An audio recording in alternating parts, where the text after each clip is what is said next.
Ya, disilahkan kepada kelompok yang bertugas untuk menyampaikan makalah tentang materi ini pada sore hari. Sebelum itu mari kita buka dengan sama-sama membaca basmalah. Bismillahirrahmanirrahim. Bismillahirrahmanirrahim. Selanjutnya dipersilakan kepada kelompok yang bertugas untuk Terima kasih. mempersiapkan makalah dan memimpin diskusi selanjutnya. Terima kasih Pak Hussein, Pak Muhammad Abdi. Mohon izin untuk memulai diskusi kita pada sore hari ini. Bismillahirrahmanirrahim. Saya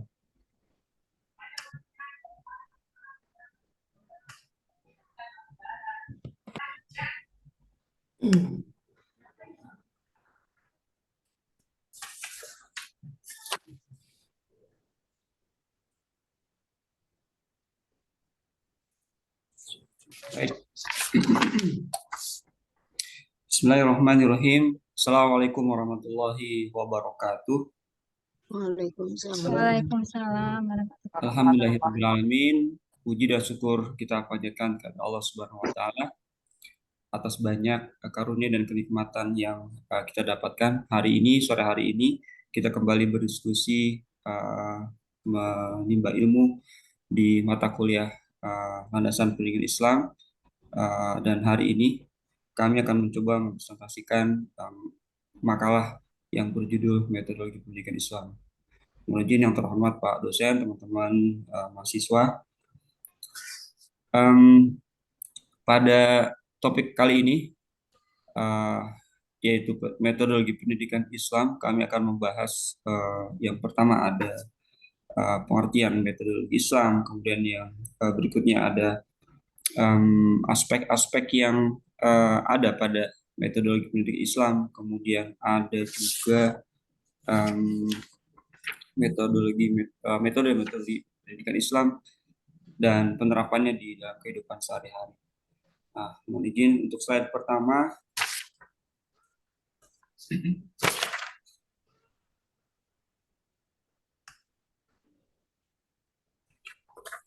Baik, dari referensi yang kami dapatkan dan sebelum kita membahas metode pendidikan Islam yang pernah kita dapati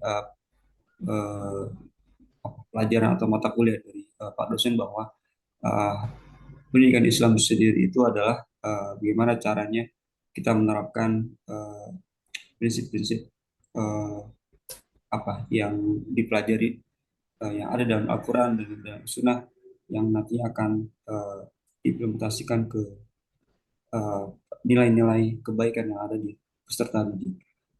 Pendidikan Islam bukan hanya sekedar penyampaian informasi atau pengetahuan, melainkan suatu perjalanan spiritual dan intelektual yang melibatkan seluruh aspek kehidupan. Dalam hal ini, metodologi pendidikan Islam menjadi salah satu kajian yang hubungannya dengan pendidikan, yaitu ada metodologi. Jalan yang dapat ditempuh untuk memudahkan pendidik dalam membentuk pribadi Muslim yang berkepribadian Islam dan sesuai dengan ketentuan-ketentuan diberikan oleh Al-Quran dan Hadis. Nah, ini merupakan landasan dari tujuan pendidikan Islam itu sendiri. Dari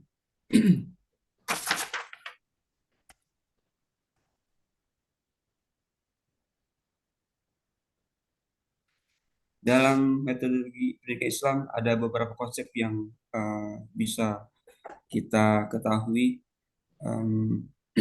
Yang tadi sudah saya sampaikan bahwa pendidikan Islam bukan hanya sekedar memberikan penyampaian informasi atau pengetahuan, melainkan suatu proses perjalanan spiritual dan intelektual yang melibatkan seluruh aspek kehidupan sehari-hari, kehidupan aspek yang terdapat atau berada pada individu-individu. Oleh karena itu, konsep metodologi pendidikan Islam memberikan pendekatan secara holistik, secara menyeluruh, tidak hanya menyakup aspek akademis saja, tapi juga nilai-nilai moral, etika, dan spiritualitas. Dalam kerangka ini, metodologi pendidikan Islam bertujuan untuk membentuk manusia yang berkualitas, baik dalam dimensi ilmu pengetahuan maupun kehidupan sehari-hari. Konsep yang pertama yaitu mengedepankan pengembangan akhlak dan budi pekerti.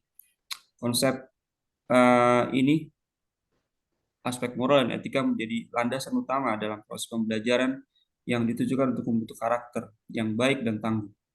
Metodologi ini mencakup penyampaian materi ajaran Islam yang mendalam dengan penekanan khusus pada nilai seperti kejujuran, keadilan, dan kasih sayang sebagai landasan utama dalam setiap tindakan.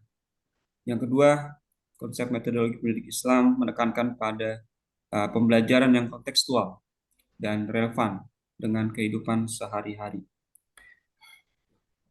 Metodologi pendidikan Islam tidak hanya memandang ilmu pengetahuan sebagai tujuan akhir, tetapi juga sebagai alat untuk memahami dunia dan menghadapi tantangan kehidupan. Proses pembelajaran harus dapat memberikan pemahaman yang mendalam tentunya tentang hubungan antara ajaran Islam dengan realitas sekitar, sehingga peserta didik mampu mengaplikasikan nilai-nilai tersebut dalam konteks kehidupan sehari-hari. Konsep yang ketiga, metodologi Islam ada pada mengakui pentingnya interaksi sosial dalam pembentukan kepribadian. Pendekatan ini mencakup pengembangan keterampilan sosial, kerjasama, dan kepemimpinan. Peserta didik diajak untuk belajar dalam lingkungan yang kolaboratif, di mana mereka dapat saling memotivasi, membantu satu sama lain. Dengan demikian, pembelajaran tidak hanya menjadi proses individual, tapi juga sebuah perjalanan bersama untuk mencapai tujuan yang lebih baik dan lebih besar.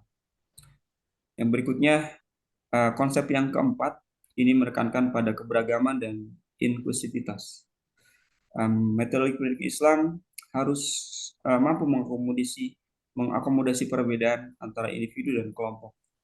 Hal ini mencakup penghargaan terhadap keberagaman budaya, sosial, dan pemahaman beragam interpretasi terhadap ajaran Islam. Dengan demikian, pendidikan Islam dapat menjadi wahana untuk membangun masyarakat yang inklusif dan saling menghormati. Yang kelima, konsep metodologi pendidik Islam yaitu mengakui peran teknologi sebagai alat bantu dalam proses pembelajaran. Pemanfaatan teknologi informasi dapat memperluas akses terhadap ilmu pengetahuan agama dan ilmu, serta juga membantu peserta didik mengembangkan keterampilan teknologi yang relevan tentunya. Dengan menyelaraskan pendidikan Islam dengan perkembangan teknologi, metodologi ini menjadi proses pembelajaran lebih dinamis dan interaktif. Tentunya semua konsep-konsep ini akan menjadi dasar untuk menerapkan pola-pola pengajaran pada peserta didik di sekolah. Yang berikutnya adalah metode penyampaian pembelajaran dalam pendidikan Islam. Tahapan ini atau bagian ini akan dijelaskan oleh rekan kita Bapak Muhammad. Kepada beliau dipersilakan. Bismillahirrahmanirrahim. Ya, sama-sama kita hormati Dr. Ahmad Muradi dan rekan-rekan sekalian, izin melanjutkan terkait dengan metode pendidikan Islam. Yang berikutnya adalah bahasan tentang metode penyampaian pembelajaran dalam pendidikan Islam.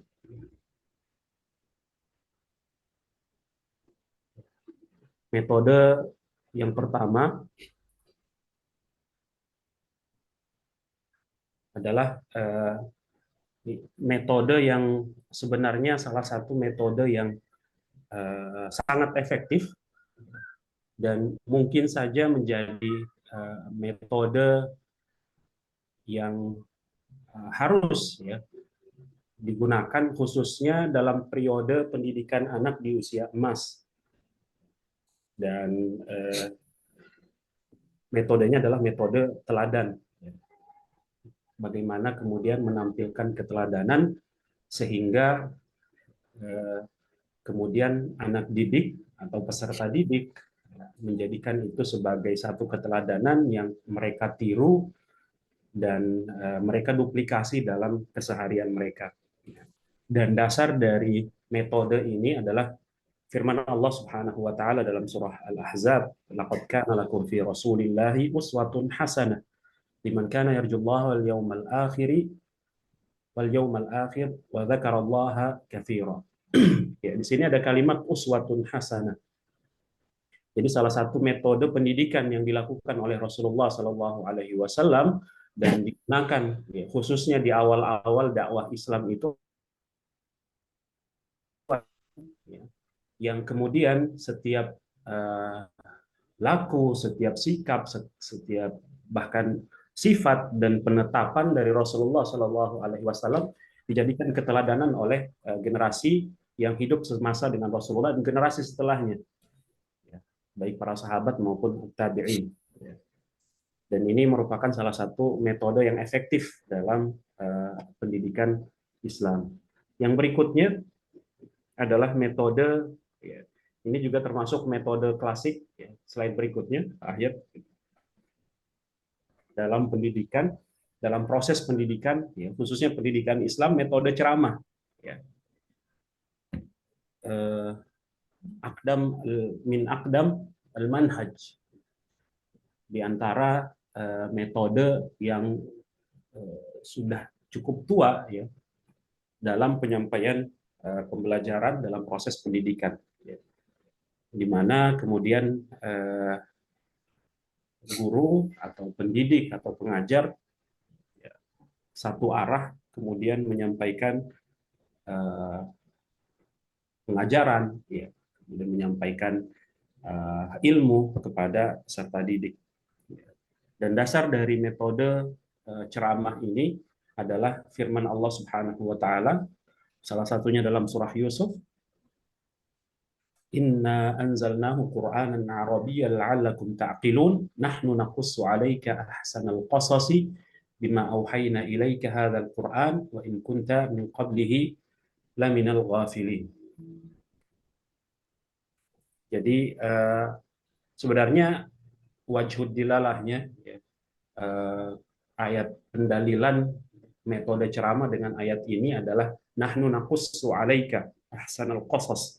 Jadi metode bercerita, metode satu arah menceritakan, ya, seorang bercerita yang lain mendengarkan. Ya. Dan metode ini sampai hari ini masih digunakan dan tidak mungkin ditinggalkan. Namun kemudian dalam perkembangannya metode ini bisa menjadi metode yang interaktif, metode yang menarik, metode yang kemudian memancing pertanyaan dari audiens, ya, dibuat dengan konsep yang lebih aktif, ya, dibantu dengan perkembangan teknologi saat ini, ya, bisa dengan kemudian memperbanyak tanya jawab. Jadi ceramah tapi didasarkan kepada pertanyaan yang diajukan oleh pendengar, gitu, oleh mustami. Ya. Kemudian atau dengan tema bahasan, ya, tema penyampaian yang tematik sesuai dengan kebutuhan masyarakat atau kebutuhan siswa, kebutuhan murid, yang itu kemudian tematik lalu kemudian membuat penasaran sehingga orang cenderung untuk menunggu menanti ceramah-ceramah berikutnya. Dan metode ketiga, ya, adalah metode pengalaman praktis, ya. Metode praktek. Ya, bagaimana kemudian proses pendidikan, proses pengajaran, pembelajaran itu bisa tersampaikan kepada peserta didik atau murid dengan memberikan pengalaman mereka, memberikan pengalaman langsung kepada mereka, ya, melakukan satu aktivitas, satu kegiatan yang kemudian dengan melakukan itu mereka memahami, ya, satu tema atau nilai yang ingin kita ajarkan kepada mereka. Praktek sholat contohnya, simpelnya, ya, di sekolah, ya, anak-anak kemudian saat sholat duha diminta untuk sholat duha berjamaah. Sebelum sholat duha diajarkan, ya, dicontohkan langsung bagaimana kemudian berwudu, ya, dan seterusnya. Setelah selesai sholat kemudian bagian dari proses pembelajaran doa atau zikir setelah sholat dibaca beramai-ramai, dibaca dengan suara yang keras, atau pembiasaan puasa, ya, praktek puasa, ya, dan seterusnya, ya. Atau kegiatan-kegiatan yang bersifat sosial yang melibatkan anak-anak, misalnya membagi sedekah, ya, bagi-bagi makanan gratis dan seterusnya. Ini bagian dari metode pendidikan Islam yang juga penting untuk dijadikan sebagai salah satu metode, landasan metode dalam proses pembelajaran. Ini saya terusan, saya habisin Pak Ahyat, atau saya kembalikan Sampai sini. sampai sini ya. Baik. Nah, penerapan metodologi pendidikan Islam dalam praktek, ya. Jadi contoh penerapan pendidikan Islam, ya, dalam proses pembelajaran. Yang pertama adalah metode pembelajaran aktif.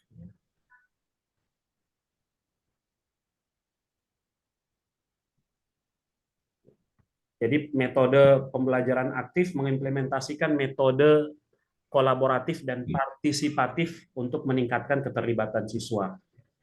Ini metode pembelajaran dua arah, ya, yang diharapkan sebenarnya yang terlibat lebih banyak dalam proses pembelajaran aktif adalah murid, adalah siswa, dengan bertanya, dengan mengajukan usulan, ya, menyampaikan ide, yang kemudian jadi proyek yang dibahas dan dikerjakan secara bersama, yang kemudian aktivitas ini memberikan nilai baru atau sanggup untuk mewujudkan tujuan pembelajaran yang kita inginkan dari proses pembelajaran tersebut. Kemudian yang berikutnya ada taman bermain, ya.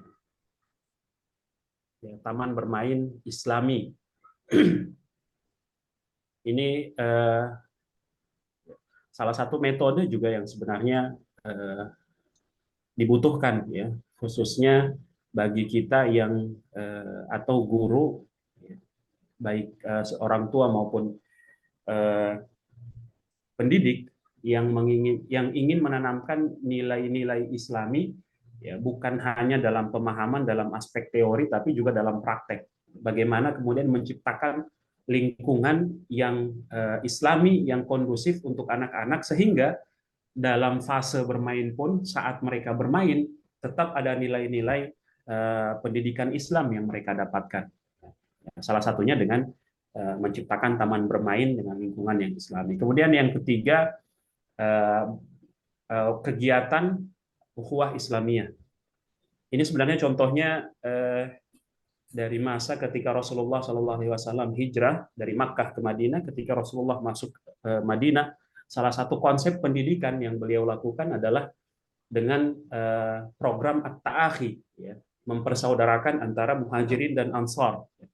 Bagaimana mengikat mereka yang sebelumnya tidak saling kenal, tidak saling bersaudara, bahkan tidak ada ikatan darah sama sekali, dipersaudarakan oleh Rasulullah, yang kemudian menjadikan mereka terlibat satu sama lain dalam setiap agenda aktivitas sosial, saling perhatian, saling kemudian memberikan dukungan, bantuan, support, ya, baik moral maupun material. Yang ini kemudian menciptakan suasana masyarakat yang Islami dan suasana individu, yang menciptakan individu yang karakternya Islami, peduli dengan lingkungan sekitar, ya, empati sosialnya tinggi, ya. Dan yang paling terpenting dari itu semua adalah perhatiannya dan semangatnya berislam dan memperjuangkan Islam itu jauh lebih besar dengan proses ukhuwah Islamiyah. Dan dengan ini tentunya tercipta suasana lingkungan yang terikat erat dengan persaudaraan yang didasarkan kepada Islam, ya, dan keimanan kepada Allah. Itu mungkin saya kembalikan ke Pak Ahyat. Baik, terima kasih Pak Omar. Bapak Ibu, kami lanjutkan dengan slide peran guru dan siswa dalam pendidikan Islam akan disampaikan oleh Bu Zahra. Mangga, dipersilakan. Baik, bismillahirrahmanirrahim. Saya akan mencoba untuk melanjutkan presentasi kelompok kami. Mungkin sebelumnya Pak Ahyat dan Pak Muammar telah banyak menyampaikan baik contoh metode-metode yang bisa diterapkan dalam pendidikan Islam, kemudian pengertian pendidikan Islam itu sendiri. Maka yang akan saya jelaskan di sini adalah mengenai peran guru dan siswa dalam pendidikan Islam. Adapun peran guru dan siswa itu sangat penting dalam pendidikan Islam karena keduanya harus saling melengkapi untuk mencapai tujuan pendidikan yang holistik. Adapun perinciannya, yang pertama untuk peran guru, guru itu harus menjadi teladan yang baik dalam berperilaku dan beribadah. Kemudian yang kedua, guru bisa memfasilitasi proses belajar siswa, dan yang ketiga, membina serta mendorong perkembangan kualitas diri siswa. Selain itu, guru juga bertanggung jawab untuk menyampaikan pengetahuan dan ajaran Islam kepada siswa. Kemudian kita juga sebagai guru harus memiliki pemahaman yang mendalam tentang ajaran Islam dan metode pengajaran yang efektif. Kemudian sebagai seorang guru, kita juga berperan sebagai pembimbing spiritual siswa, dan juga kita harus memberikan arahan moral dan etika Islami serta membantu siswa mengembangkan kepribadian Islami yang baik. Kemudian guru juga harus menjadi contoh yang baik dalam perilaku dan implementasi ajaran Islam. Adapun sikap dan tindakan guru dapat memberikan pengaruh besar pada pembentukan karakter siswa serta mendukung pengembangan keterampilan siswa. Kemudian dari sisi siswa, yang pertama, peran siswa itu aktif dalam mengikuti pembelajaran dan berpartisipasi dalam kegiatan sekolah. Yang kedua, siswa dapat menjaga adab dan etika dalam interaksi dengan guru dan teman sebaya. Kemudian yang ketiga, siswa menggali potensi diri dan berkontribusi dalam pembangunan masyarakat berbasis Islam. Selain itu, siswa juga memiliki tanggung jawab yang penuh untuk bisa menjadi pelajar yang aktif, baik untuk bertanya, berdiskusi, dan berpartisipasi dalam kegiatan pembelajaran agar dapat memahami ajaran Islam dengan baik. Kemudian, kita harus bisa juga mengondisikan agar siswa bisa berusaha menerapkan ajaran Islam dalam kehidupan sehari-hari mereka. Kemudian kita juga harus mengarahkan siswa agar siswa dapat mengimplementasikan ajaran Islam menjadi kunci dalam membentuk karakter yang Islami untuk mereka.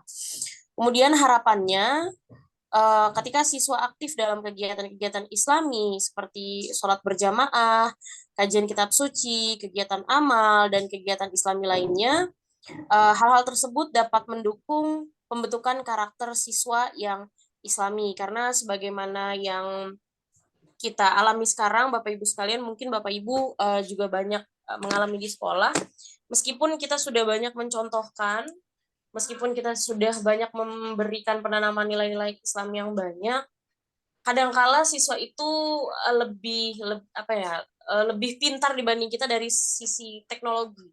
Siswa bisa mengakses banyak informasi dan informasinya tidak tersaring. Walhasil informasi negatif dan positif itu tercampur, dan bahkan yang banyak mereka saring, yang banyak mereka tonton justru malah informasi-informasi yang negatif, alih-alih mereka merasa informasi negatif itu seru. Mungkin nggak usah jauh-jauh kita bicara konten, misalnya konten dewasa seperti itu. Anak-anak sekarang justru lebih up to date tentang gosip-gosip artis yang bisa mereka akses dengan sangat amat mudah, baik melalui Instagram, Facebook, kemudian TikTok yang lagi happening sekarang. Di situ peran kita jadi harus lebih banyak untuk mencegah terjadinya degradasi nilai moral di kalangan siswa kita. Kiranya itu saja yang bisa saya sampaikan. Presentasi akan saya kembalikan kepada Pak Ahyat. Baik. Silakan Pak Ahyat. Terima kasih Bu Zahra. teman-teman sekalian, ini menjadi slide terakhir kami di presentasi metodologi pendidikan Islam. Selanjutnya akan kami berikan waktu sesi untuk berdiskusi dengan 3 pertanyaan kepada teman-teman. Kami persilakan. Baik, yang pertama ada Pak Sugeng Haryanto. Mangga Pak Sugeng. Baik, Bismillahirrahmanirrahim. Assalamualaikum warahmatullahi wabarakatuh. Terima kasih atas kelompok Pak Ahyat, kemudian Bu Zahra dan Pak Umu Amar telah menyampaikan materinya dengan baik, alhamdulillah. Kemudian juga mohon izin kepada Bapak dosen untuk menyampaikan tambahan saja dari saya. Jadi metode pendidikan sekarang yang kita sudah ketahui bersama bahwa memang kita berada di zaman yang teknologi berkembang, ya, 4.0 dan mau masuk di 5.0 itu merupakan suatu hal yang perlu kita adaptasi, terutama di dalam dunia pendidikan. Terkait dengan masalah metode ini, dengan berkembangnya teknologi ini tentu saya ingin menyampaikan bahwa dalam dunia pendidikan juga harus menggunakan atau memanfaatkan teknologi tersebut untuk dakwah, untuk pendidikan. Karena tadi disampaikan oleh Bu Zahra bahwa memang untuk anak-anak ini kalau di rumah gitu Bu Zahra, ya mereka lebih cenderung ke sesuatu hal yang dalam tanda kutip negatif gitu ya. Maka kalau bisa di setiap sekolah itu menurut saya sih saran juga bahwa ada yang namanya konten kreator gitu ya, yang dia ada pengelola khusus terkait dengan masalah media-media itu.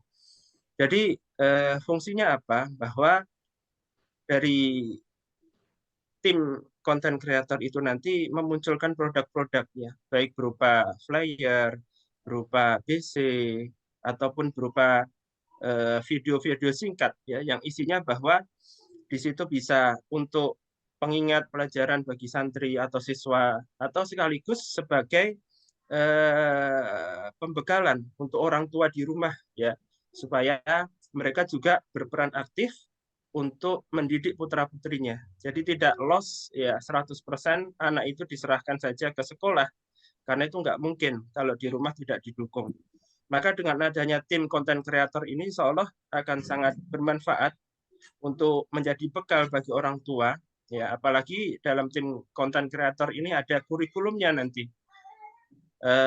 Pekan ini tentang masalah doa dan zikir, ya, jadi nanti ada flyer yang berkaitan dengan doa-doa harian ataupun video singkat yang tentang mungkin keutamaan zikir dan lain sebagainya, yang nanti orang tua diminta untuk menyampaikan atau ya memperlihatkan itu kepada anaknya di rumah. Dan ini saya kira akan sangat bermanfaat ya, jika dalam metode pendidikan Islam ini kita juga menggunakan atau memanfaatkan teknologi yang saat ini sedang berkembang ya, sehingga baik di sekolah maupun di rumah nanti siswa-siswa juga mendapatkan ilmu ya, mendapatkan hal-hal positif yang nanti bisa dipraktekkan ataupun paling tidak dipahami dan dimengerti oleh mereka. Mungkin ini terima kasih atas perhatiannya. Siap. Pak Ahyat, silahkan. Siap, terima kasih banyak Pak Sugeng, tambahannya luar biasa. Betul, pemanfaatan teknologi untuk metodologi pendidikan Islam di sekolah, khususnya sekolah yang memang bisa memfasilitasi konten kreator untuk membuat postingan-postingan di media sosial yang bersifat edukatif, entah itu postingan dalam bentuk desain feed ataupun video-video edukatif yang bisa dilihat kemudian dipraktikkan di rumah. Terima kasih banyak Pak Sugeng atas tambahannya. Saya beri kesempatan bertanya sama Pak Sabirin, sudah raise hand. Mangga Pak Sabirin. Bismillah. Assalamualaikum warahmatullahi wabarakatuh. Eh, Sebelumnya jazakallah khair jaza diberikan kesempatan. Pak dosen, mohon maaf izin bertanya kepada teman-teman. Ini terkait dengan tadi peran guru ya, guru sebagai uswah. Kita cukup miris ya ketika melihat di aplikasi semisal TikTok ya. Banyak teman-teman guru yang tadi kalau disebut dia sebagai uswah, sebagai pendorong untuk kemajuan siswanya dalam kebaikan-kebaikan, tapi kita juga cukup miris melihat konten-konten teman-teman guru yang terkadang jauh dari unsur mendidik ya, dengan pakaian yang lumayan susah bergerak gitu kan ya, yang cukup sempit, kemudian hanya isinya goyang-goyang. Kemudian ini mau dicontoh oleh para peserta didik, oleh murid-murid se-Indonesia. Ini cukup lumayan memprihatinkan.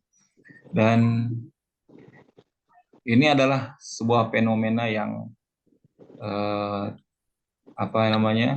mengkhawatirkan juga bagi para pendidik pada umumnya. Tidak sedikit pendidik-pendidik yang luar biasa di luar sana yang mencoba menjaga sikapnya dengan baik, izzahnya, marwahnya sebagai seorang pendidik, tapi dimentahkan oleh beberapa oknum gitu kan, dengan kegiatan di aktivitas dia di sosial media yang tidak jauh dari kata mendidik. Mungkin pertanyaannya,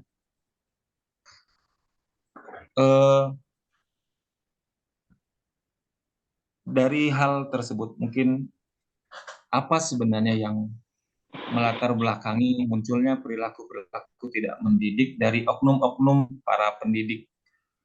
Apakah latah dengan kemajuan teknologi yang ada, atau memang karena kurangnya pengetahuan tentang nilai-nilai keislaman yang mereka miliki? Jazakumullah khair jaza. Assalamualaikum warahmatullahi wabarakatuh. Waalaikumsalam warahmatullahi wabarakatuh. Pak Sabirin, terima kasih banyak. Peran guru uswah.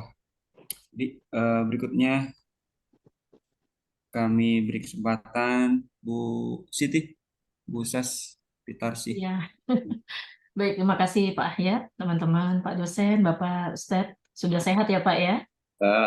Alhamdulillah. Baik, akhirnya saya baru lihat ya, ternyata harus ini dulu manjar pakai tangan ya. Tadi pada kesempatan yang pertama saya nggak kebagian tapi sudah terwakili. Baik, alhamdulillah, terima kasih Pak Ahyat dan tim. Terkait tadi saya cukup tertarik sih dengan konteks di paparan makalah yang disampaikan bahwa pendidikan Islam tidak hanya teori ya, kan, tapi bagaimana perjalanan spiritual itu bisa diaplikasikan dalam kehidupan sehari-hari. Ya, itu tadi saya dapat konteks itu. Kemudian tadi juga ada dipaparkan oleh Mbak Jahra terkait peran guru dan siswa dalam pendidikan Islam. Ya sebenarnya sih balik lagi semuanya yang dipaparkan sudah bagus, sudah bukan bagus dalam arti muaranya tetap kembali lagi kepada personal kita. Endingnya adalah terlepas apapun yang dilakukan adalah adab nomor 1 seperti itu. Ya, saya cuma mau sharing atau bagaimana ini ya. Kebenaran kami jujur kita tantangan ya sekolah-sekolah swasta jujur khususnya sekolah Islam kami sedang melakukan PPDB ya penerimaan siswa baru. Jadi yang selalu menjadi PR kita adalah ketika tadi ya terkait dengan peran guru dan siswa dan pendidikan Islam. Saya rasa di sini juga perlu ditambahkan bahwa adalah peranan orang tua ya, karena kan ini siswa balik lagi bahwa putra putri Ananda ya siswa-siswi kita adalah beliau tidak mondok ya pulang ke rumah. Kadang yang menjadi PR kita adalah ketika kita sudah kalau di sekolah kami itu biasanya sudah mengedukasi ya, apapun studi kasus yang sudah ada di sekolah itu biasa kita sajikan studi kasusnya, temuannya di sekolah itu terkait misalnya bullying, kita hadirkanlah pembicara. Kemudian studi kasusnya adalah hal-hal yang memang akhirnya perlu kita selesaikan dengan menghadirkan orang-orang yang sesuai dengan disiplin ilmunya. Jadi PR-nya adalah justru kita seringnya adalah merapihkan konsultasi adalah dengan urusan fokus dengan orang tuanya, apalagi ibu-ibu muda, ya. Jadi saya kadang disayangkan ada pemikiran yang saya khawatir hanya sekedar gugur kewajiban, ya. Saya nggak contoh yang lainnya. Saya contoh dengan anak saya yang di pondok. Kalau bicara pembelajaran semua kita pasti setuju, pasti akan diberikan semuanya hal-hal yang baik. Dan itu di pondok anak-anak pasti kalau konteksnya di sekolah kan ketika bagi rapot pasti kita yang ditanyakan oleh gurunya, bagaimana sholat Ananda dan seterusnya.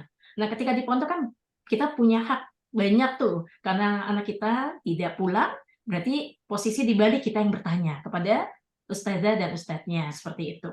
Nah, hanya saja jadi kita pun dalam hal ini saya pun masih terus menggembleng dalam segi akhlak, adab ya. Yang sepele saja makan berdiri, ya kan, hal-hal itu tuh saya kalau lagi nengok anak saya tuh saya cerewet banget, bahkan sampai dia menangis gitu. Jadi itu penting. Jadi kita nggak hanya berani bayar mahal, terus lepas tangan, kita serahkan seluruhnya. Nah itu pondok. Nah ternyata di lembaga saya ini, saya jadi konsentrasinya adalah ketika khususnya ibu-ibu muda ini dia dengan merasa bayar mahal, kemudian dari pagi sampai full day ya katakanlah, ini berarti PR Anda. Seolah-olah seperti itu yang tersirat. Ya, jadi yang saya lihat adalah ketika kita sajikan bullying, itu kita adakan tanya jawab. Ternyata apa ya, ibaratnya yang verbal, bahasa-bahasa itu aja ternyata lahirnya dari dalam rumah sendiri. Anak itu diomelin, keluarlah bahasa kebun binatang. Nah itu, ya jadi balik lagi kepada peran guru siswa dan pendidikan Islam, ternyata ini mungkin bisa ditambahkan bahwa perlu adanya juga dilibatkan bahwa orang tua siswa. Sekali lagi khususnya yang memang tidak pondok, anak-anak itu pulang, ya. Jadi jangan sampai kita sudah berusaha diajarkan A, di rumah Z, ya. Di sini kita ada edukasi, di rumah pembiaran. Nah, seperti itu, ya. Ya kalau yang tadi kayak Pak Sugeng sampaikan perlunya adalah pembinaan secara ini, ya kayak kami ya setiap sekolah kan punya keunggulan trademarknya masing-masing, kita ada pembiasaan bayi, kemudian hal-hal lain. Nah itu yang sepertinya tidak sampai ke rumah. Bahkan anaknya sendiri bilang bahwa mama aku malah ngomong seperti ini, Miss, seperti ini. Nah itu jadi mungkin sedikit aja, mungkin ini tidak hanya peran guru dan siswa, tapi juga kita sebagai orang tua ya. Kita sekarang ini kan sebagai pendidik, ibu guru, bapak ibu guru dan apapun itu, tapi kita jangan lupa bahwa kita juga sebagai ibu rumah tangga, orang tua yang memang senantiasa akhirnya ketika kita dihadapi situasi tadi kasus di sekolah, dan itu jadi introspeksi kita. Oh berarti di sekolah kita pun harus menjadi pribadi seperti ini. Dan perlu diingat, terakhir saya sering menyampaikan, silakan jangan sampai ibu berani bayar mahal. Kalau memang ibu tidak bisa mengikuti aturan sekolah, silakan tarik. Karena terakhir adalah kita butuh adalah keberkahan ilmu, ya. Jadi jangan sampai merasa bayar mahal bisa membeli semua guru itu, ya. Jadi kesulitan saya sekarang ini adalah bagaimana bisa mengedukasi orang tua, khususnya ibu-ibu muda, untuk bisa menitipkan, dia sudah bagus memilih sekolah yang tepat, ya, yang tepat dalam arti SDIT, yang keagamaannya full, tapi dia lupa dia sendiri juga harus mau belajar, ya, harus mau berubah untuk hal-hal yang dia inginkan di anak-anaknya. Dalam arti kalau memang dia ingin menjadi anak yang soleh-soleha, sekali lagi kita juga masih ini ya, sama-sama kita ikhtiar menjadi orang tua dan ibu yang soleh-soleha juga. Mungkin seperti itu ya. Jadi itu yang masih DPR saya, bagaimana mengedukasi. Jadi saya seringnya ini momen sharingnya orang tuanya konsultasi, aduh jadi malah merapikan urusan rumah tangga. Jadi seperti itu. Mungkin Pak Ahyat itu ya. Baik, terima kasih. Terima kasih. Ya, Assalamualaikum warahmatullahi wabarakatuh. Terima kasih Bu Sas, luar biasa pertanyaannya dan ada tambahan peranan selain guru dan juga orang tua. Baik, pertanyaan terakhir Bu Endah, mangga saudara Islam. Baik, terima kasih atas waktu yang diberikan. Izin Pak dosen dan kelompok Pak Ahyat untuk bertanya mengenai metode yang sudah disampaikan tadi banyak sekali. Di sini yang ingin saya tanyakan cukup langsung saja poinnya saja ya. Bagaimana pendekatan inklusif diterapkan dalam metodologi pendidikan Islam untuk memastikan bahwa setiap siswa, termasuk mereka dengan kebutuhan khusus, dapat memperoleh pemahaman yang mendalam tentang ajaran Islam. Mungkin itu saja pertanyaannya, Pak. Terima kasih. Assalamualaikum warahmatullahi wabarakatuh. Waalaikumsalam warahmatullahi wabarakatuh. Baik, terima kasih teman-teman sekalian. Mungkin Bu Zahra, pertanyaan Bu Endah tadi tertulis tidak?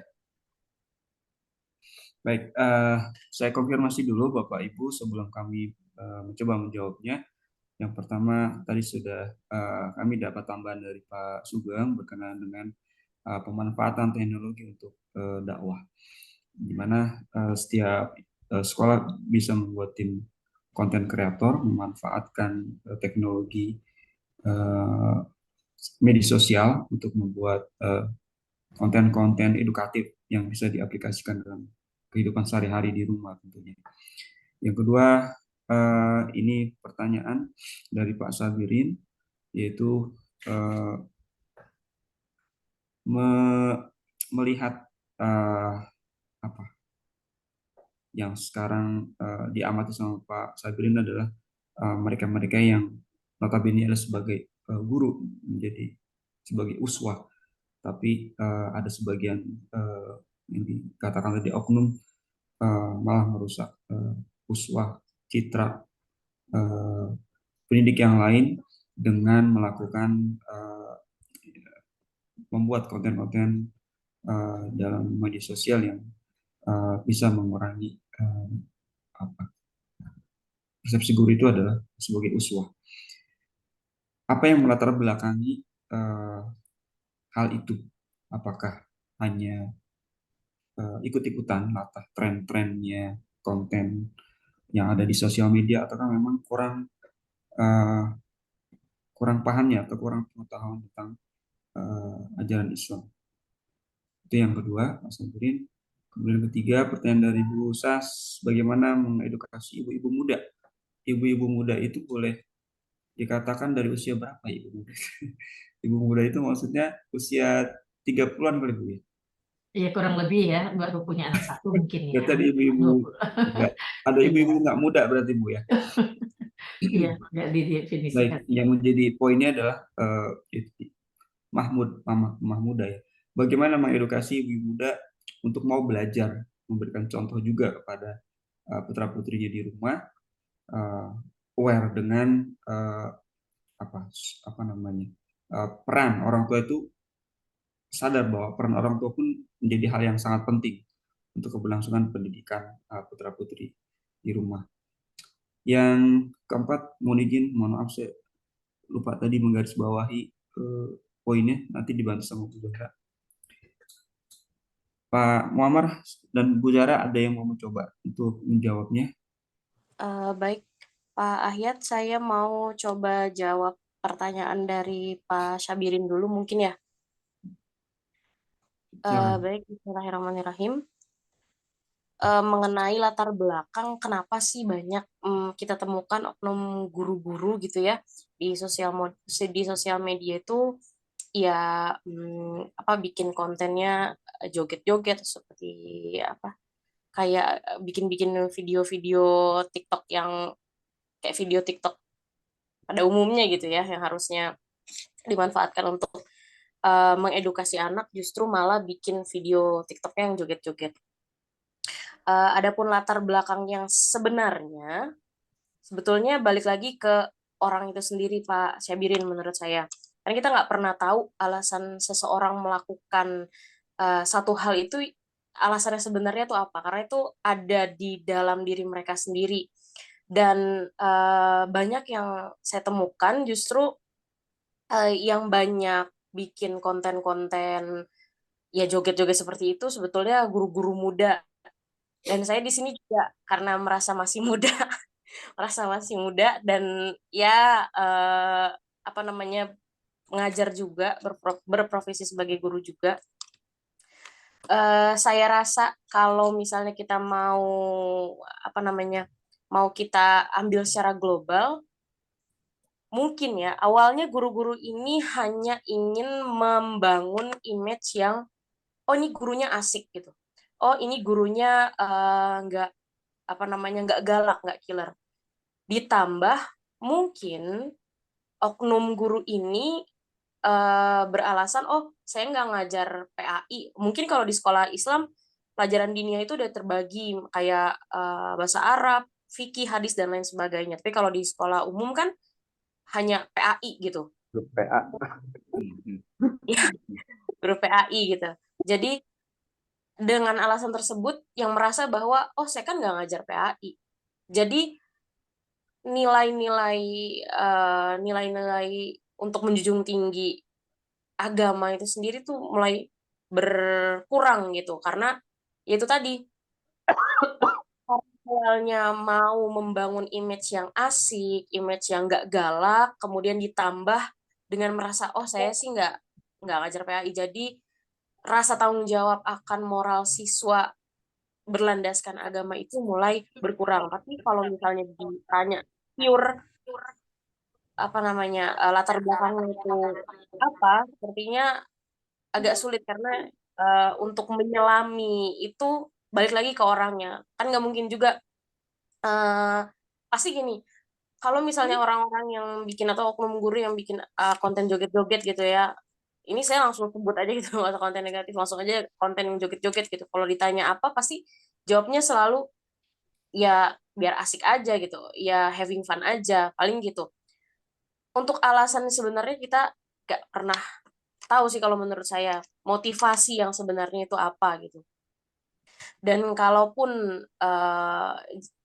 masih kita temukan oknum-oknum guru yang seperti itu bikin konten joget-joget, sepertinya untuk mencapai ke melarang itu agak susah karena saya juga beberapa kali dapat gitu di TikTok ya guru juga cuma dia joget-joget TikTok kayak bikin-bikin konten apa sih disebutnya tren TikTok gitu, bikin joget tren TikTok dan banyak juga komentar negatif.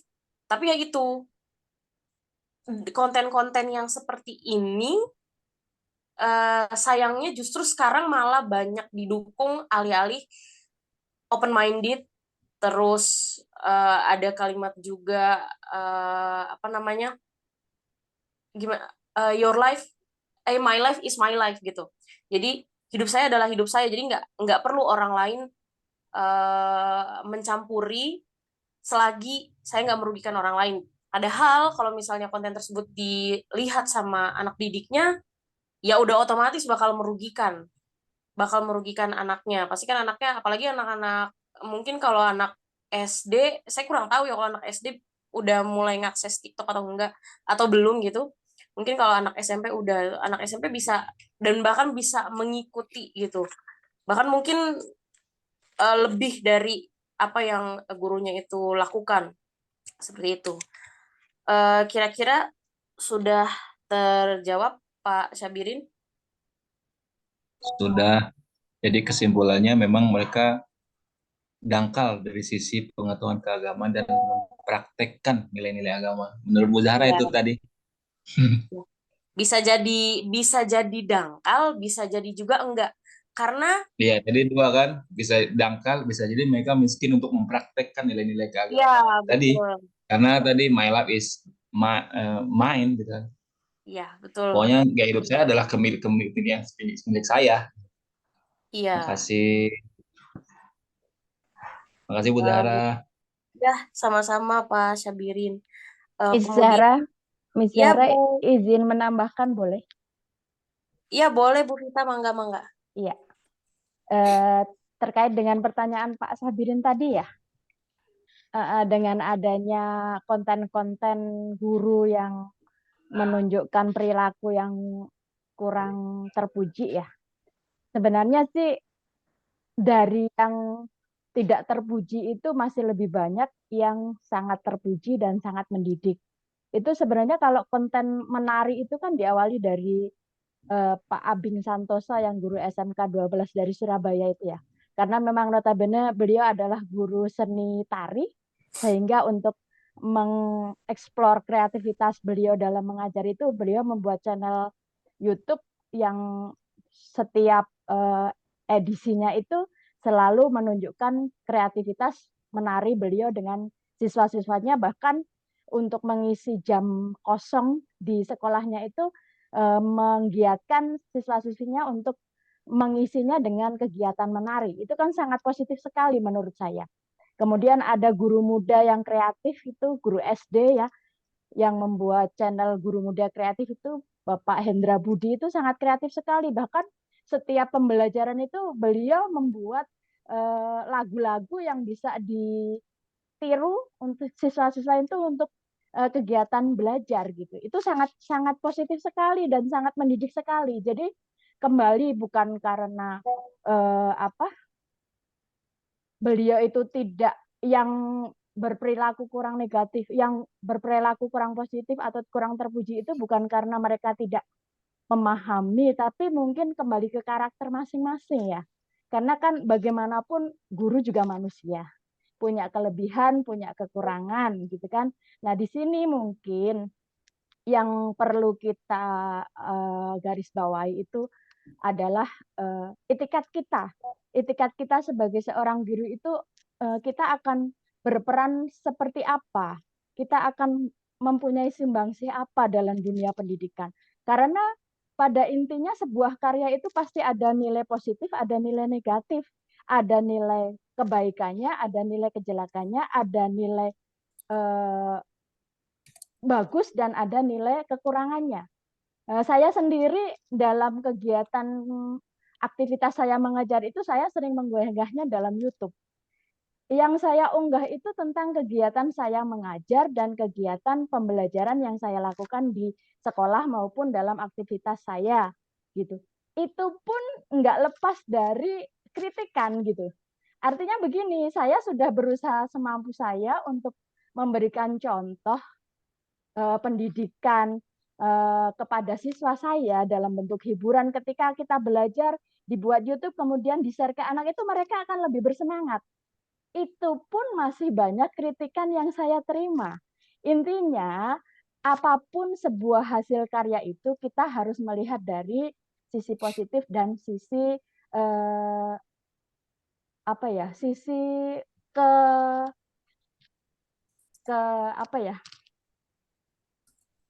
kemanfaatannya. Artinya kalau memang konten itu sifatnya positif ya kita ikuti dari negeri positifnya. Terkait atau lepas dari bahwa guru-guru itu hanya untuk mengikuti tren itu ya, itu kan kembali ke masing-masing ya. Karena kan cara kita mengeksplor diri itu kan berbeda-beda masing-masing orang.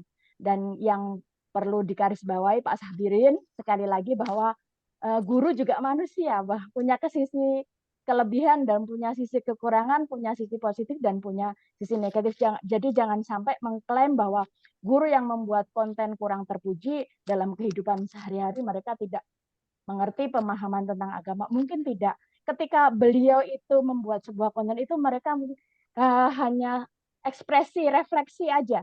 Jadi sekejap, refleks aja dari suatu kegiatan mereka ingin eksplor. Kemudian mereka mungkin nggak ada niat untuk mendidik siswa-siswinya untuk berbuat yang kurang terpuji atau mengikuti cara mereka mengeksplor dengan cara joget-joget atau bagaimana mungkin. Cuman mereka mungkin pada saat ini ingin memberikan sebuah hiburan supaya siswa-siswinya lebih bersemangat dalam belajar. Itu saja mungkin tambahan dari saya. Sekali lagi kalau ada kekurangannya saya mohon maaf. Terima kasih. Wassalamualaikum warahmatullahi wabarakatuh. Waalaikumsalam warahmatullahi wabarakatuh. Mohon Mohon maaf maaf Bu, sebentar dikit Bu Rita. Yang kita maksud ini kalau konten yang tarian daerah yang dibawakan oleh guru-guru itu sih saya apresiasi Bu Rita, nggak masalah. Yang saya titik beratkan itu lebih yang itu loh, joget-joget yang kami sampaikan tadi. Begini Pak. Yang yang nggak jelas, yang pantat-pantatan itu doang, ibu-ibu baris-baris dengan pakaian yang miris gitu kan ya, dengan pakaian seragam guru, kemudian nari-nari pantat-pantat doang. Kalau yang guru itu Mas saya mengapresiasi, saya senang tuh ngeliat bapak-bapak yang ngajarin muridnya nari itu ya, tari-tari daerah itu bagus itu, melestarikan budaya bangsa lah menurut saya. Insya Allah Bu Pita, semangat Bu Pita. Ya, Assalamualaikum. menambahkan Mbak Zahra, Ya Bu Zahra. izin Iya, menambahkan. Oh, Iya. Bu Ragil, Kak. Silakan Bu Ragil, mangga. Ya, mohon maaf. Sedikit menambahkan mengenai pertanyaan Pak Sabirin ya, pembahasan mengenai oknum yang memberikan eh, konten yang kurang baik gitu. Kalau menurut saya, memang ada ya yang seperti itu. Banyak juga yang baik dan ada juga yang tidaknya gitu. Kalau menurut saya, biasanya tujuan mereka itu untuk mencuri perhatian masyarakat, mencuri perhatian publik itu atau kontroversial ya. Supaya apa? Supaya biasanya kan realitanya di kita ini, di masyarakat ini justru malah yang nyeleneh gitu ya, malah yang jadi banyak followernya, banyak yang ngeliat gitu. Nah, yang jadi apa mencuri perhatian publik itu malah yang jadi nantinya setelah udah banyak yang lihat, setelah banyak yang viral gitu kan, malah diundang-undang buat podcast ini itu. Nah, biasanya sih ada lah beberapa ya apa yang konten kreator yang sengaja ingin membuat konten yang nyeleneh gitu dengan tujuan tersebut biar viral, biar diundang sana ke sini podcast gitu. Mungkin seperti itu, Pak. Terima kasih. Oriented deh. Sayang tapi ya. Iya sayang. Misalnya orang jukir balik telanjang gitu kan bisa terkenal nanti supaya nanti dia bisa, oh aku tujuannya nanti baik-baik ke belakang, Robin Hood banget kan. Nyuri dulu kan, gitu kan bagi-bagi. Biar dapat endorse, Pak. Ya salah. Biar diundang YouTube, dapat AdSense. Itu kan berbahaya. Nggak masalah sih sebetulnya. Pada dasarnya kalau guru-guru dan baik mah udah oke banget. Mirisnya guru-guru konten itu ya memang itu ada sesuai kurikulumnya. Kadang seni budaya juga ada apa namanya masuk ke kurikulum Mendikbud. Bahkan kemarin kalau nggak salah guru-guru yang punya konten kekinian itu semuanya diundang. Ya termasuk yang saya lihat itu guru yang dimaksud oleh Pak Sabirin juga diundang. Tuh, ya kalau follow saya juga follow sebetulnya. Berarti penikmat juga. Baik, ya, Bapak.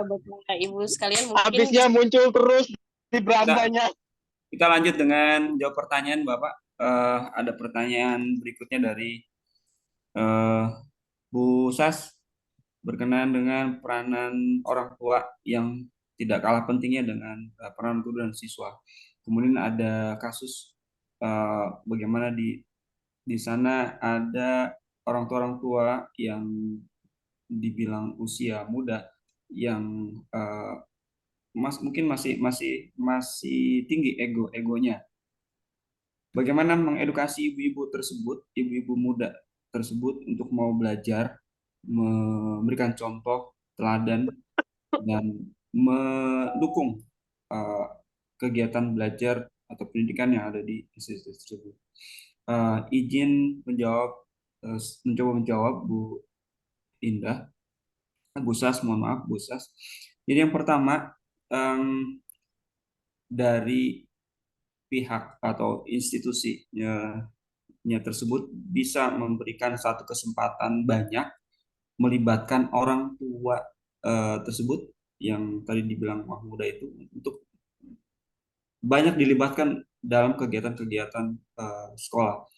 Ada kegiatan parenting yang notabene adalah komunikasi antara pihak sekolah dan orang tua. Di sana kita sisipkan dengan edukasi bagaimana peran orang tua pun menjadi sangat penting untuk mendukung proses pendidikan, pembelajaran yang ada di sekolah dan keberlanjutannya di rumah.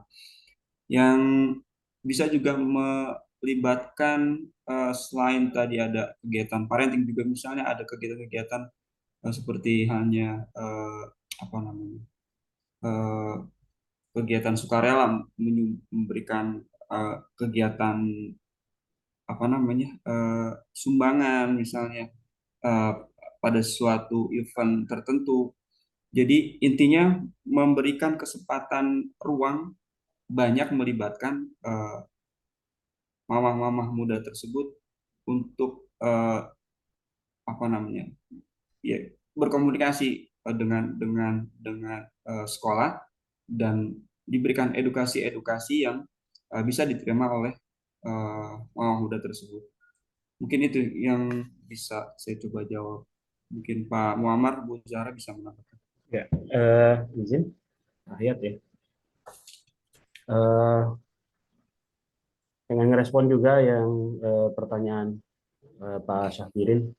Cuma udah banyak yang komen memang spesialisasi memantik diskusi itu spesialisasinya Pak Syahbirin itu. Nanyanya bikin semua orang pengen jawab.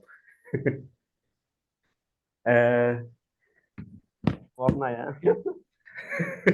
Terkait dengan tadi saya pernyataan dari Bu Sas ya, agar dalam proses pendidikan Islam itu selain guru dan siswa juga orang tua diharapkan untuk ikut berperan di dalamnya karena memang kondisi saat ini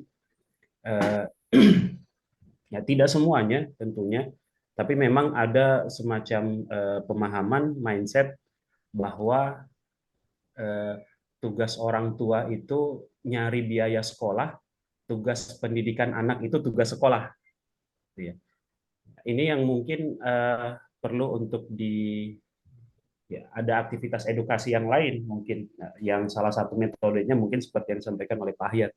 Namun yang perlu untuk ditekankan, khususnya bagi kita Muslim, bahwa nanti di akhirat itu yang akan dimintai pertanggungjawaban terhadap baik tidaknya seorang anak, yang tentunya itu adalah output atau hasil dari proses pendidikan, itu bukan guru, bukan orang lain, tapi orang tua.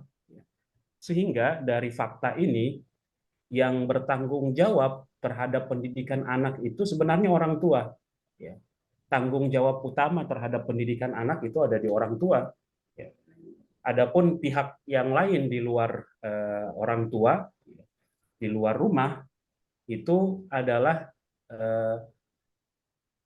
sarana pendukung untuk kemudian mematangkan atau mengkristalisasi nilai-nilai Islam, nilai-nilai pendidikan di dalam kepribadian anak. Ini mungkin yang perlu untuk terus dipahamkan, khususnya ya kata Pak Ahyat, Mahmud ya, mamah muda yang itu yang masuk kriteria Mahmud kayaknya yang milenial sama Gen Z.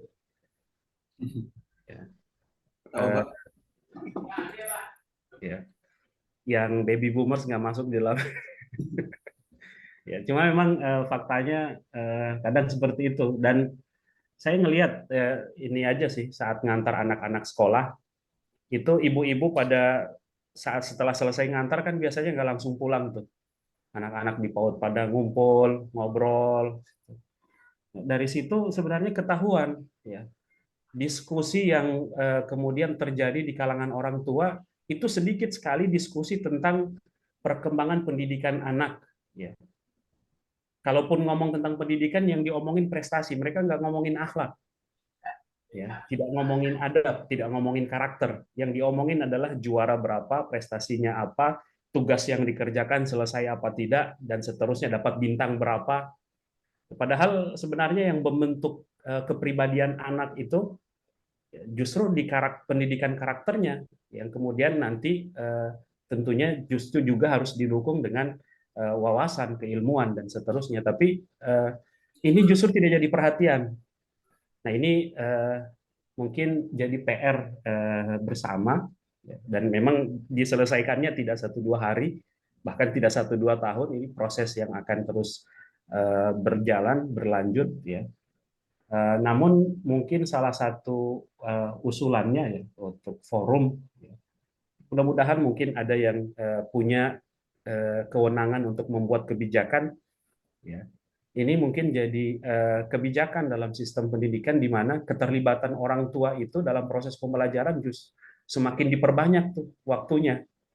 Jadi bukan hanya sekedar kebijakan sekolah saja, tapi dari sistem pendidikannya pun dari turunan aturannya ada pelibatan orang tua dalam porsi yang lebih besar.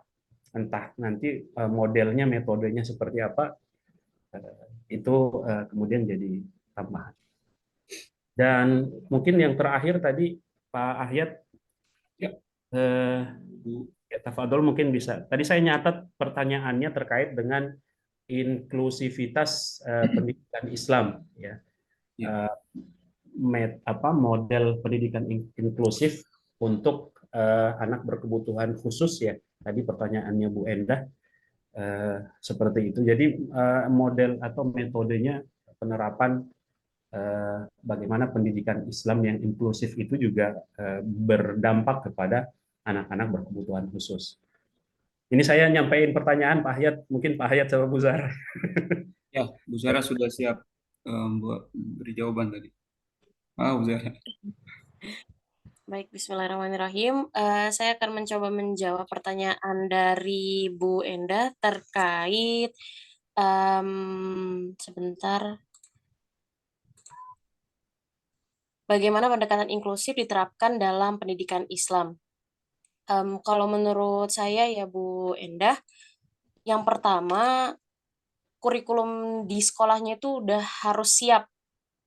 Siap dalam arti menerima anak berkebutuhan khusus dan juga ready untuk si anak ini menerima pendidikan-pendidikan Islam baik dengan metode ceramah, metode teladan maupun metode-metode yang lainnya. Kemudian guru juga biasanya ya di dalam sekolah itu ada yang namanya shadow teacher kalau nggak salah. Shadow teacher-nya ini bisa dibekali dengan pengetahuan-pengetahuan untuk mengajarkan mengajarkan nilai-nilai Islam kepada anak-anak yang berkebutuhan khusus, which is gurunya harus beragama Islam. Gitu, karena nggak mungkin kalau non-muslim kita paksa untuk mengajarkan nilai-nilai agama Islam seperti itu. Kemudian untuk guru yang nggak punya basic untuk ngajar anak inklusi gimana? Kita bisa mengarahkan guru-guru tersebut untuk mengikuti pelatihan-pelatihan bagaimana cara mengatasi murid-murid dengan murid-murid yang berkebutuhan khusus. Dan dalam hal ini adalah bagaimana caranya menyampaikan nilai-nilai Islam. Kemudian ini yang paling penting kalau menurut saya Bu Endah, sekolah harus siap dari segi fasilitas. Kalau sekolah luar biasa mungkin untuk menanamkan nilai-nilai Islam mereka sudah punya fasilitas tersendiri. Misal mereka punya yang namanya Al-Qur'an Braille untuk yang dengan kekurangan nggak bisa melihat gitu ya. Kemudian ada alat, saya kurang paham itu nama alatnya apa, tapi bentuknya itu ada mikrofon itu untuk yang tunarungu dan tunawicara itu juga bisa dimanfaatkan untuk menanamkan nilai-nilai agama Islam ke anak-anak yang berkebutuhan khusus seperti itu. Nah, kembali ke pelatihan guru, sebetulnya ada beberapa metode, ada beberapa cara yang bisa dilakukan. Tapi yang saya tahu ini khusus diterapkan kepada siswa yang tunawicara dan tunarungu.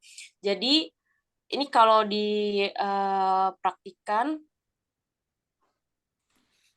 anak yang tunawicara dan tunarungu itu kan nggak bisa ngomong dan nggak bisa dengar. Jadi Bapak Ibu bisa mungkin kalau di sekolahnya ada gitu murid inklusi seperti ini bisa dipraktekkan selagi kita bicara, dan kalau bisa hal yang mau disampaikan juga harus simpel. Jadi nggak perlu muter-muter dulu. Harus misalnya kita mau menyampaikan tentang rukun iman. Rukun iman itu ada berapa? Langsung kita sampaikan poin per poin dan kita arahkan misal tangan anaknya ini untuk memegang area leher menuju ke pita suara. Jadi memang anak-anak tunarungu dan tunawicara itu diberikan kemampuan oleh Allah, di balik kekurangan pasti ada kelebihan.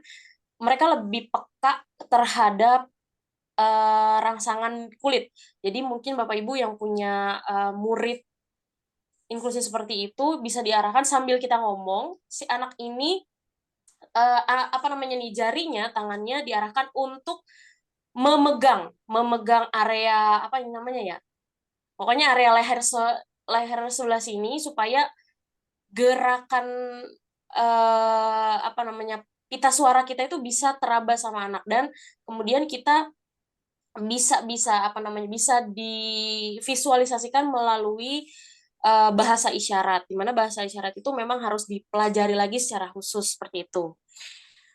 Kira-kira itu yang bisa saya jawab. Bu Endah, sudah jawabannya atau bagaimana? Ya, baik Bu Jahra, terima kasih sekali untuk jawabannya, luar biasa. Bahkan ini sampai mungkin kalau dikatakan untuk inklusi ini di sini sudah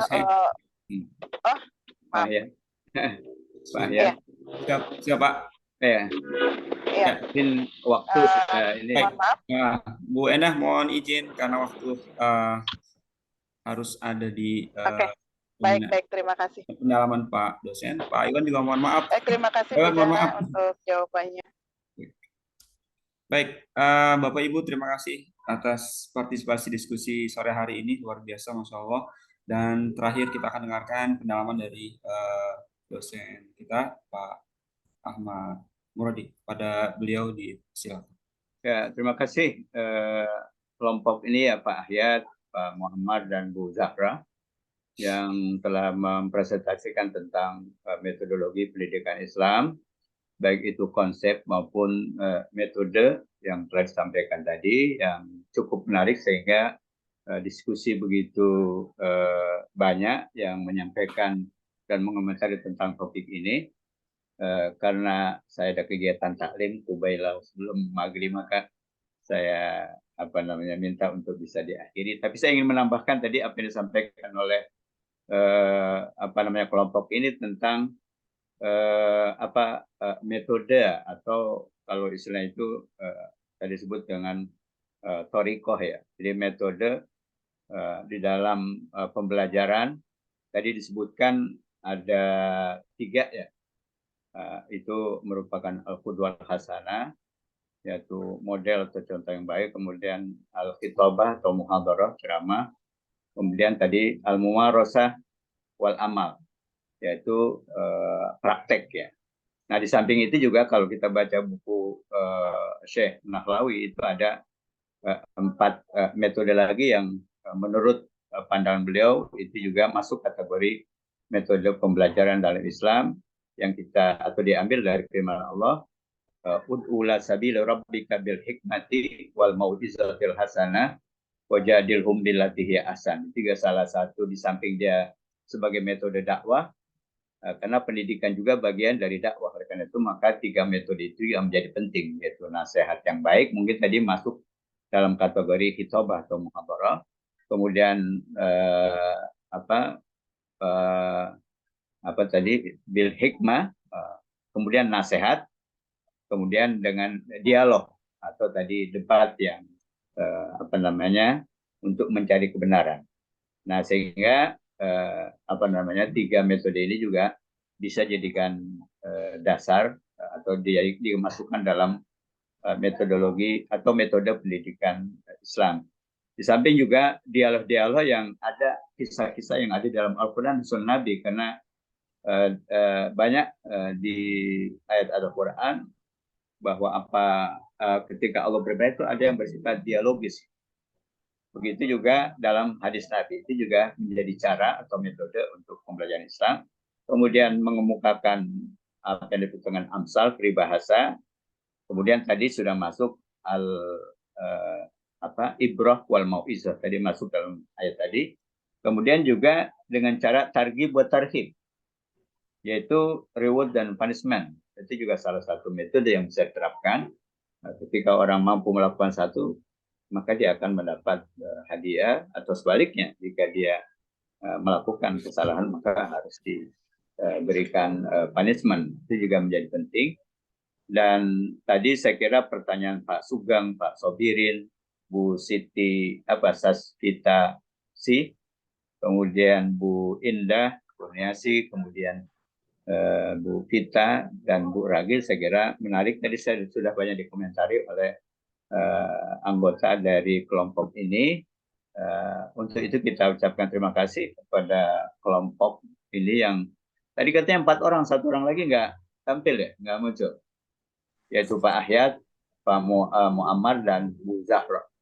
Begitu juga pada teman-teman yang telah memberikan masukan, memberikan komen, dan juga pertanyaan. Mudah-mudahan ini menambah keluasan wawasan dan juga berbagi pengalaman di masing-masing tempatnya sehingga kita bisa mencari solusi. Sekali lagi terima kasih dan mohon maaf kita akhiri kuliah kita pada sore ini sampai di sini, dan mari kita tutup bersama-sama dengan membaca hamdalah. Alhamdulillahirabbil alamin. Terima kasih. Mohon pamit. Assalamualaikum warahmatullahi wabarakatuh. Waalaikumsalam warahmatullahi wabarakatuh. Terima kasih Pak dosen. Terima kasih Pak dosen. Arif, Pak Iwan, terima kasih semua, Pak Agung. Ya, sama-sama. Semuanya. Guys, itu Pak Misbah jadinya gimana yang landasan pendidikan, landasan teknologi? Kayaknya belum. Pekan depan ya? Pekan depan kayaknya dah. Berarti pekan depan berarti 3 kelompok. Atau gimana? Kayaknya ya 3 kelompok, Kak. Kayaknya mustahil itu 3 kelompok itu. Oh, berarti gitu. kita bikin 2 kelompok aja dulu ya? Atau pokoknya siap-siap aja lah ya? Terima kasih semuanya. Sama-sama semuanya. Fi amanillah, Pak Arif, Bu Enda. Pak Sabirin. Semuanya, assalamualaikum. Ya, semuanya assalamualaikum warahmatullahi wabarakatuh. Izin live. Izin live. Lahir batin teman-teman. Bu Enda perjalanannya panjang nih, Bu Enda, nggak sampai-sampai sama Bu Ragil. Bu Ri, assalamualaikum.